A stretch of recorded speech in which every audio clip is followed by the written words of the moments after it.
y cuando lo hemos conocido,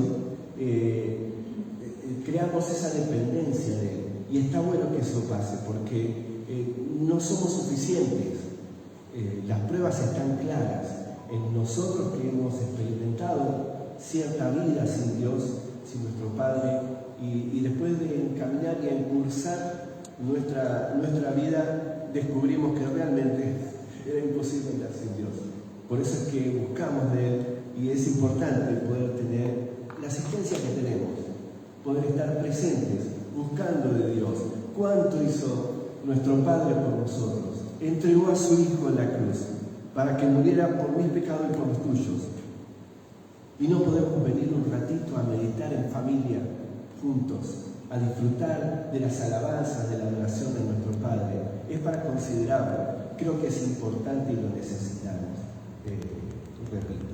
Pero en esta mañana sí quería compartir con ustedes acerca de lo que sucede en nuestras vidas. A veces pienso, no siempre, que nuestras vidas es eso, es un cúmulo de eventos que nos van sucediendo. Son cosas que vamos viviendo durante años que nos van pasando, durante meses, semanas, días, horas, el transcurso de un día en nuestra vida. Porque es el tiempo que manejamos. Estamos regidos por este tiempo y a veces pensamos que el tiempo no es suficiente, porque no nos alcanza el día para hacer todo lo que tenemos pensado. Tenemos muchas ocupaciones y compromisos y actividades, y a veces al revés, es como que nos sobra el tiempo y podemos descansar, meditar o pensar, distraer nuestra mente en otras cosas.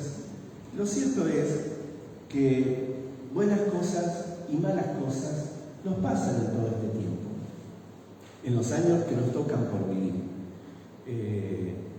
en las situaciones diferentes que nos tocan por vivir y las cosas que ya hemos vivido.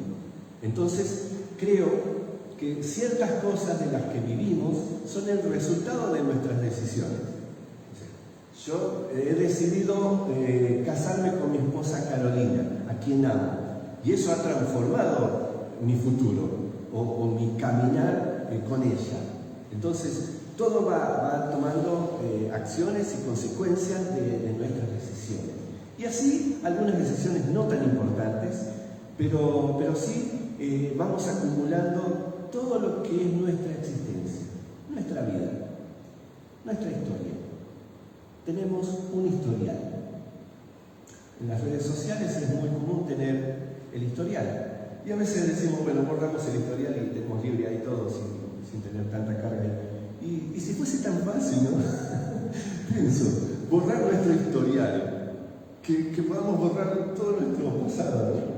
Y decir, bueno, ya está, quedamos libres de todo eso, así como tan fácil que apretamos y cliqueamos una tecla. Y no es así en la vida, nosotros lo sabemos. Entonces vamos llevando en el historial de nuestra vida, cada uno con su historia de vida, los hechos y acontecimientos que nos han pasado. Es así. Y hay cosas que nos han llegado de rebote y la hemos padecido. Y hay cosas que son consecuencias de nuestras malas decisiones. Es así también. Pero cuando Dios interviene en nuestras vidas y en la vida de la humanidad, suceden cosas diferentes. Empieza a cambiar toda la historia de nuestra vida. Es como que se vuelve a escribir y comenzamos un nuevo capítulo de nuestra historia, más allá del historial que tengamos.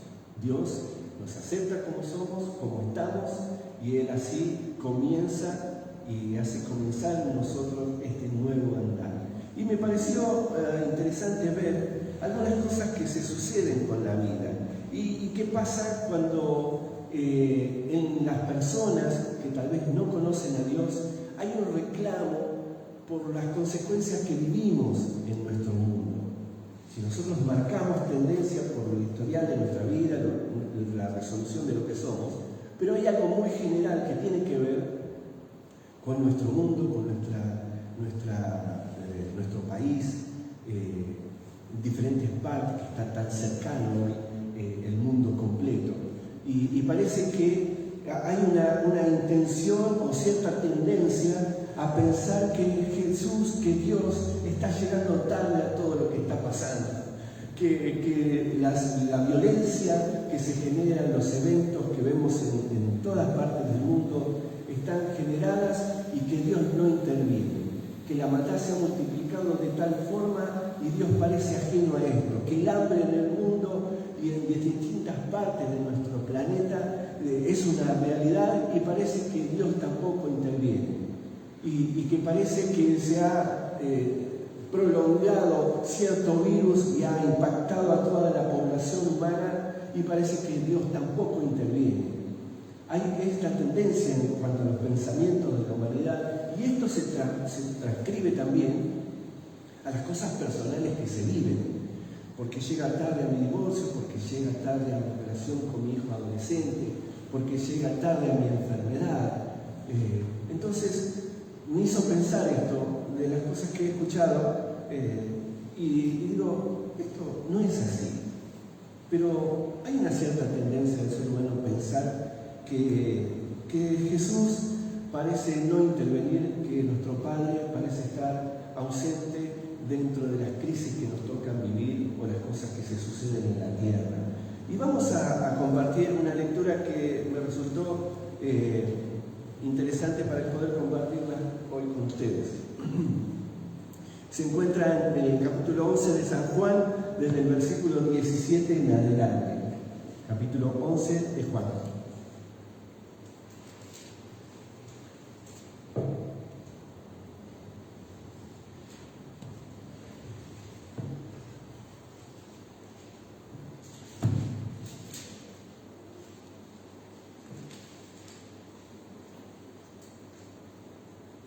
Esto es lo que ocurría en Betania, en Judea, en Betania.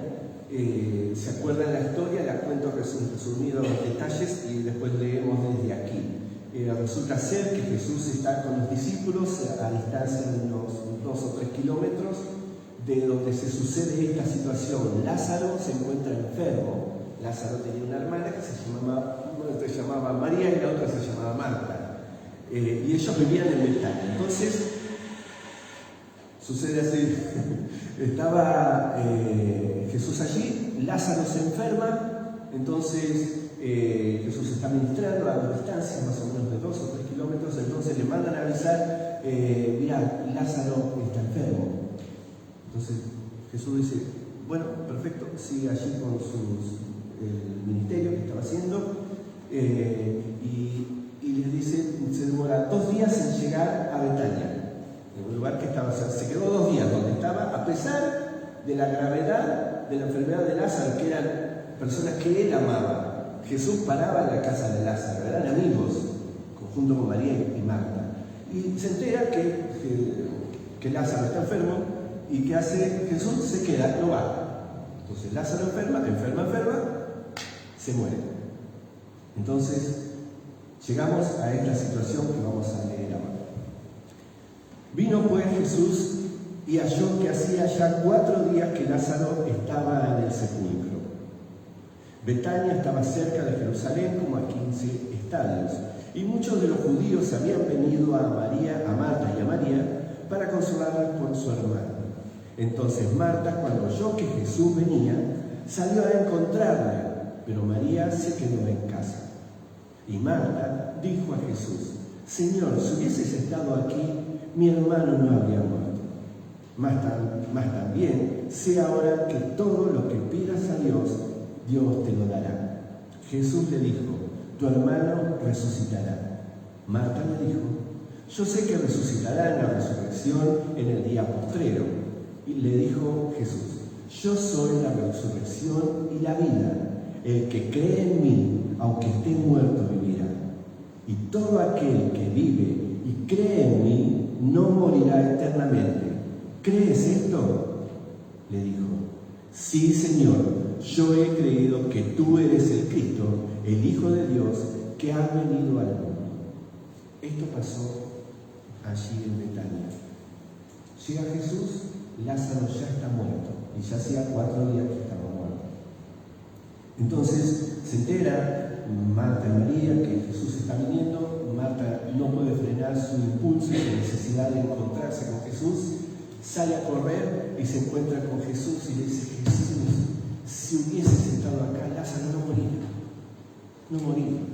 Porque ya Jesús venía haciendo milagros, sabían quién era. Y esto lo reclama María, ¿no? Dice: Jesús, si hubieses estado, Lázaro no moría. Más adelante dice, habiendo dicho esto, el versículo 28, fue y llamó a Marta, su hermana, diciéndole en secreto: el maestro está aquí y te llama. Ella, cuando lo oyó, se levantó deprisa y vino a él. Jesús todavía no había entrado en la aldea, sino que estaba en el lugar donde Marta le había encontrado. Entonces los judíos que estaban en casa con ella y la consolaban, cuando vieron que María se había levantado deprisa y había salido, le siguieron diciendo: va al sepulcro a llorar allí. María, cuando llegó a donde estaba Jesús, al verle se postró a sus pies diciéndole: Señor, si hubieses estado aquí, no habría muerto mi hermano. Jesús entonces, al verla llorando y a los judíos que la acompañaban también llorando, se estremeció en espíritu y se conmovió y dijo: ¿dónde le pusisteis? Le dijeron: Señor, ven y ve. Jesús lloró. Ahí sale María también al encuentro. Marta le dice: mira que está el maestro, está viniendo, sale y la llama, ¿no? Entonces se encuentra con Jesús y María también, ¿no? Dice: Señor, si hubieses estado, si hubieses estado, Lázaro no moría. Y Jesús le dice: ¿dónde está? ¿Dónde lo pusieron? Entonces lo lleva, ¿no? Y fíjense otro poquito más, ¿no? Dice el versículo 36, después que Jesús lloró. Dijeron entonces los judíos: mirad cómo le amaba. Y algunos de ellos dijeron: ¿no podía este que abrió los ojos del ciego haber hecho también que Lázaro no muriera? Todos reclamaban: ¿pero qué les pasa? Jesús no conocían a Jesús. Algo más traía. Pero los judíos también reclamaron. No lo dijeron a él, pero está: Señor, no venís sanando a los ciegos, ¿viste? Estás paralítico, no venís a la ayuda de tu amigo, donde vos parás, donde conoces a sus hermanas, donde tenés esa relación tan estrecha, no te ocupás de tus amigos. Deja mucho que desear Jesús, ¿no? Es como si le dijeran así, ¿no? Y es tan absurdo pensar esto, reclamarle a Jesús. Nosotros lo vemos desde la escritura, desde el relato que tenemos, de la narración, y decimos: no puede ser que sean tan atrevidos de considerar y exigirle a Jesús, porque sabían en los milagros que él hacía, de que está llegando tarde. ¿Cómo puede ser? No te importaban tus amigos, no te importaba Lázaro. Había algo más, pero ellos no lo veían. Y a veces nuestra humanidad, las personas que nos rodean, piensan de esa forma: que Jesús llega tarde, que le pasan las cosas que le suceden porque no hay un Dios, porque Jesús no existe, o porque llega tarde. Y hay reclamos a Dios pidiéndole: ¿por qué no interviene en la historia de la humanidad y se termina el hambre del mundo? ¿Por qué no suceden estas cosas? Y hay esta tendencia a pensar así. El problema está cuando nosotros, sus hijos, también pensamos esto. Tan lejos estamos de pensar así. A veces nos distraemos, ¿viste? Nos distraemos y pensamos: ¿dónde está Jesús? Si estoy pidiendo años por esta situación y nada pasa. Y a veces nuestra fe empieza a flaquear y empezamos a dudar y empezamos a recurrir a otras posibilidades y cometemos errores de los que han cometido también hermanos en nuestra Biblia aquí escrito. Pero había un plan, y este es el secreto: Jesús tenía un plan. Dios, primeramente, el Padre tenía un plan. Y Jesús vino a cumplir ese plan. Entonces, continúa y dice, Jesús, en el versículo 38, Jesús, profundamente conmovido, otra vez vino al sepulcro. Era una cueva y tenía una piedra puesta encima. Dijo Jesús, quitad la piedra. Marta, la hermana del que había muerto, le dijo, Señor, hiere ya porque es de 4 días. Jesús le dijo, ¿no te he dicho que si crees verás la gloria de Dios? Entonces quitaron la piedra de donde había sido puesto el muerto, y Jesús, alzando los ojos a lo alto, dijo, Padre, gracias te doy por haberme oído. Yo sabía que siempre me oyes, pero lo dije por causa de la multitud que está alrededor, para que crean que tú me has enviado. Y habiendo dicho esto, clamó a gran voz, Lázaro, ven fuera. Y el que había muerto salió atadas las manos y los pies con vendas y el rostro envuelto en un sudario. Jesús le dijo, desatadle y dejadle ir. Este era el plan perfecto de Dios, impactante, tremendo, la resurrección de Lázaro. Desde que Jesús escuchó que Lázaro estaba enfermo, esto estaba en su plan, en el plan de Dios, porque las secuencias que ocurren próximas a estos eventos era la crucifixión de Jesús. Ya estábamos ahí nomás, Jesús ya pronto iba a ser encarcelado, iba a ser torturado y maltratado y iba a ser muerto. Entonces, todo esto que acontecía, este hecho para mí es la frutilla en la torta. ¿Vieron? La frutilla en el postre era la culminación. Cuando Jesús hace este maravilloso milagro y glorifica a Dios por este enorme poder que había vencido a la muerte en manera tangible delante de muchos testigos, fue un estallido de Jerusalén. Fue un evento pero sumamente enorme, porque fue corriéndose de boca en boca inmediatamente. A ver si lo tenemos por acá.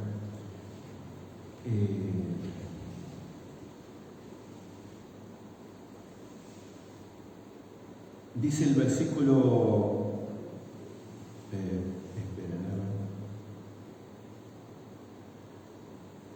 después que aconteció esto, ¿no? Que dice, desatad, dejadle ir. Entonces muchos de los judíos que habían venido para acompañar a María vieron que lo que hizo Jesús y creyeron en él.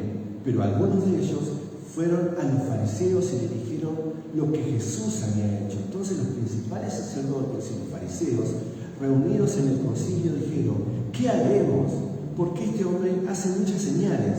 Si le dejamos así, todos creerán en él y vendrán los romanos y destruirán nuestro lugar santo y nuestra nación. Entonces Caifás, uno de ellos, sumo sacerdote aquel año, les dijo, vosotros no sabéis nada, ni pensáis que nos conviene que un hombre muera por el pueblo y no que toda la nación perezca. Esto no lo dijo por sí mismo, sino como era el sumo sacerdote, aquel año profetizó que Jesús había de morir por la nación. Esto fue el evento explosivo que hizo la convicción de los religiosos de ir por Jesús. Ya después de esto, la decisión fue tomada. Vamos por Jesús. Ya lo querían liquidar. Entonces, contra el plan divino de Dios, que tenía que pasar todas estas cosas, esto aportó para que la decisión de Caifás y los fariseos sea una decisión tomada. Entonces, muchos de ellos creyeron, pero otros no. Fueron a los fariseos y les contaron todo lo que había pasado. Y fíjense lo que ocurre en el versículo 9 del capítulo 12. Capítulo 12, versículo 9, dice así. Gran multitud de los judíos supieron entonces que él estaba allí y vinieron no solamente por causa de Jesús, sino también para ver a Lázaro, a quien había resucitado de los muertos. Pero los principales sacerdotes acordaron dar muerte también a Lázaro, porque a causa de él muchos de los judíos se apartaban y creían en Jesús. Tremendo. Y querían liquidar hasta a Lázaro. no querían saber nada con el plan divino de Dios. Ellos solo veían sus intereses. Y la amenaza contra sus intereses personales era rotundo. Jesús fue con la verdad. Y este momento impactante de la situación que estaban viviendo hizo que ellos también fueran por Lázaro, porque por la vida de Lázaro otros querían también, porque fue tremendo. Entonces, claro, no podían dejar nada sin terminar. Tenían que ir por Lázaro también. Esto es tremendo, porque Jesús soportó todo esto. Él tuvo paciencia de soportar todos estos eventos que se iban generando a su alrededor. Pero había un plan. Entonces, ese plan tenía que ser cumplido. El plan era que Jesús muera por nuestros pecados, por decisión propia. Jesús no le quitaron la vida, Él la dio por nosotros, por vos y por mí. Entonces, esto hace que los religiosos tomaran esta decisión, llamaran a full contra Jesús y todo, pero muchas personas creyeron en Jesús por este evento. Entonces, ¿qué sucede después? Cosas que estaban escritas. Jesús, la entrada triunfal a Jerusalén. Porque claro, esto fue una explosión tan grande y esto impactó tanto a la población allí que fue tremenda. Dice el versículo 12 del capítulo 12, el siguiente día, grandes multitudes que habían venido a la fiesta al oír que Jesús venía a Jerusalén, tomaron ramas de palmera y salieron a recibirle y clamaban: Hosana, bendito el que viene en el nombre del Señor, el Rey de Israel. Y halló Jesús un asnillo y montó sobre él, como está escrito: no temas, hija de Sión, he aquí tu rey viene, montado sobre el pollino de asno. Estas cosas no las entendieron sus discípulos al principio.